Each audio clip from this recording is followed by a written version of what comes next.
Hello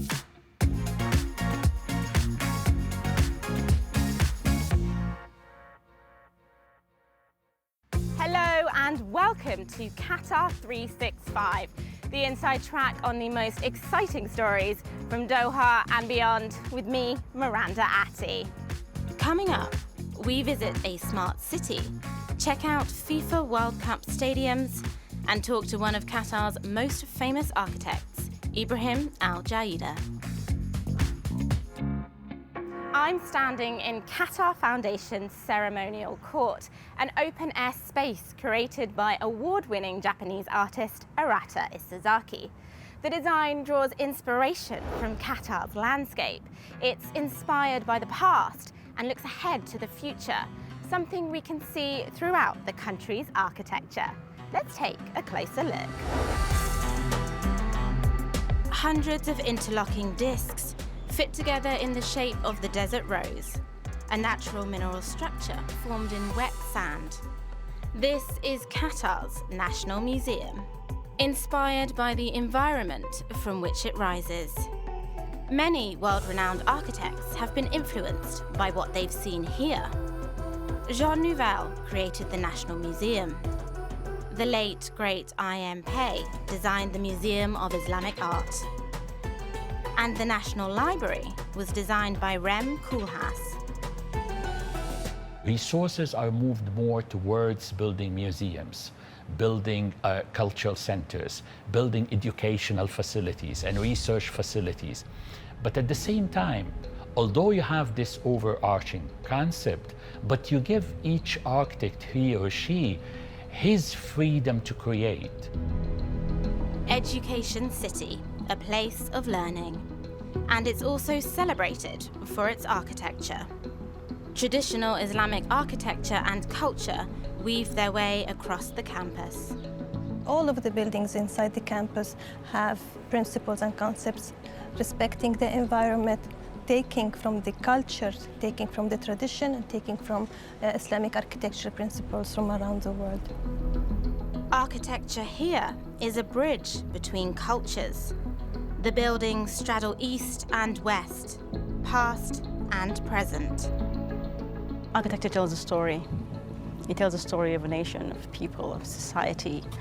It tells a story of the journey of a nation through time, so it links the history, the present, and the future of the nation itself.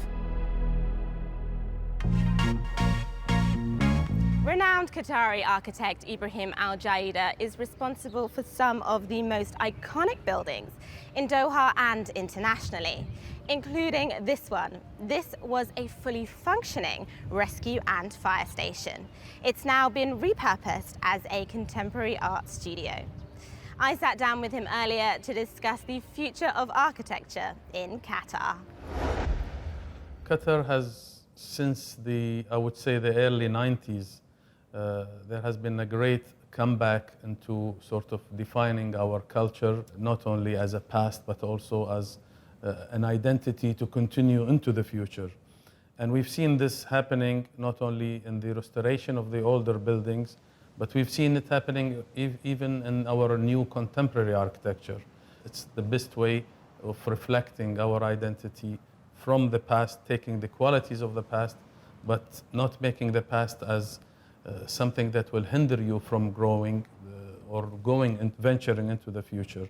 You've designed so many iconic buildings, both here in Doha and internationally, but is there one that means the most to you?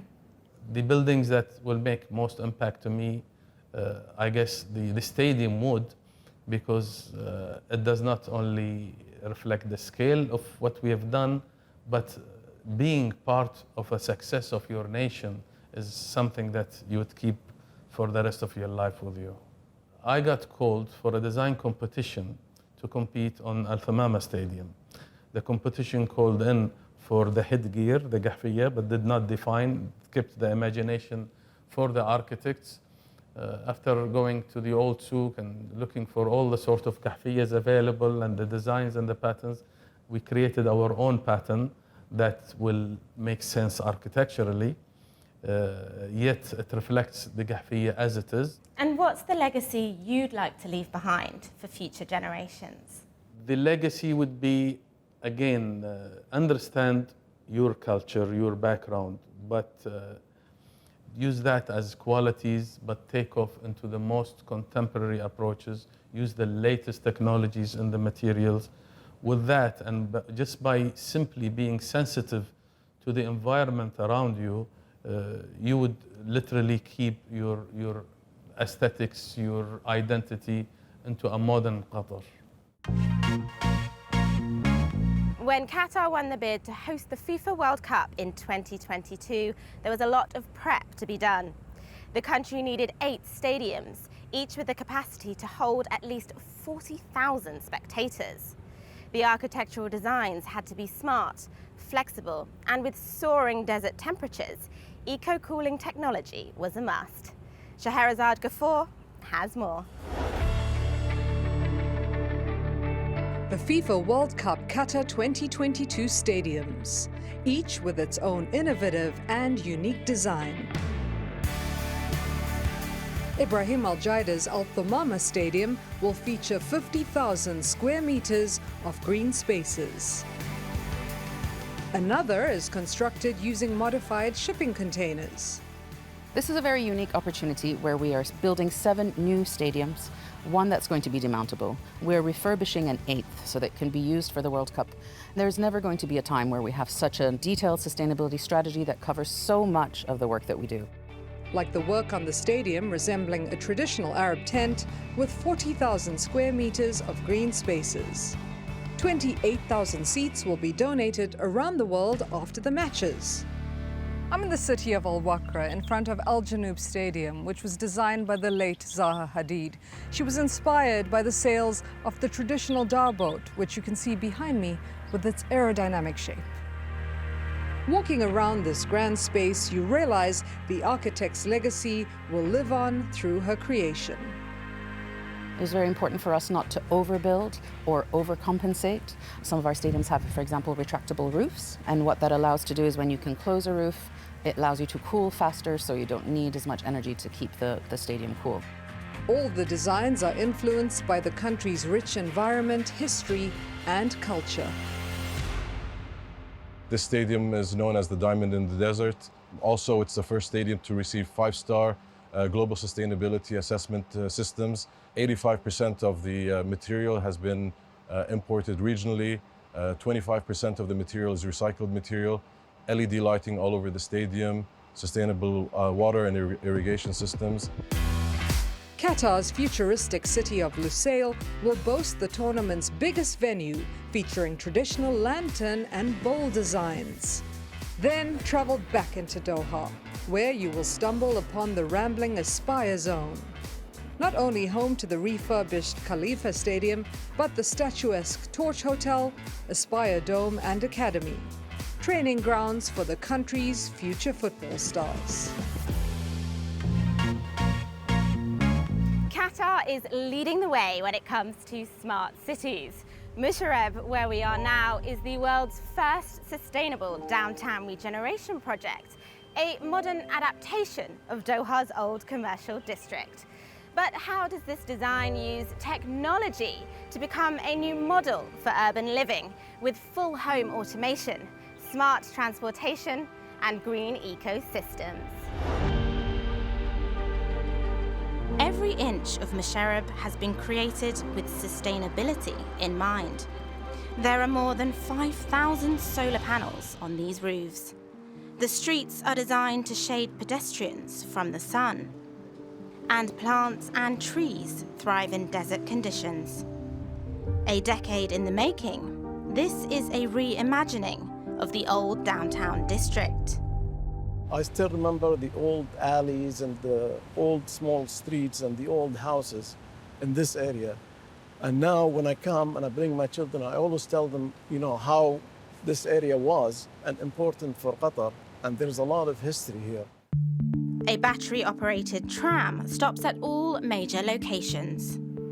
Well, that's definitely a great way to see this smart city. But there's still one other place I want to go. Let's visit Baharat Square.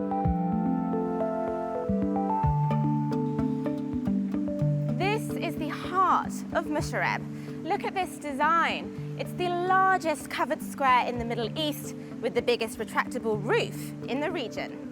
Engineers have also developed a special cooling technology to ensure temperatures remain pleasant even in the hottest summer months. Urban living meets traditional motifs. Every line and shape has been constructed to showcase light and space. You saw me, you met me, I was taking photos. I want to show these photos to my brother. He's an architect, he works in Canada. I'm impressed with the design. It's made up of 31 hectares of land and more than 100 buildings, including museums, hotels, restaurants, theatres, malls, and Doha Design District. Msheireb Sheikha Al Sulayti believes the city and its design district will position the country as a creative hub for the region. There's a lot to say architecturally and design-wise about Msheireb. Every element of the city has been designed. For me, I've been working on this project for over a decade, and still when I walk down the streets, I always find, a new detail to admire. And it's these details that sets Msheireb apart, and in the process, creates a new architectural language.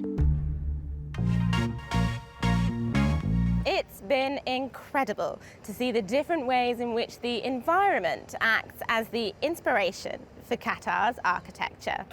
And that's all we have time for on this episode. But if you have any questions, just reach out via our hashtag Qatar365.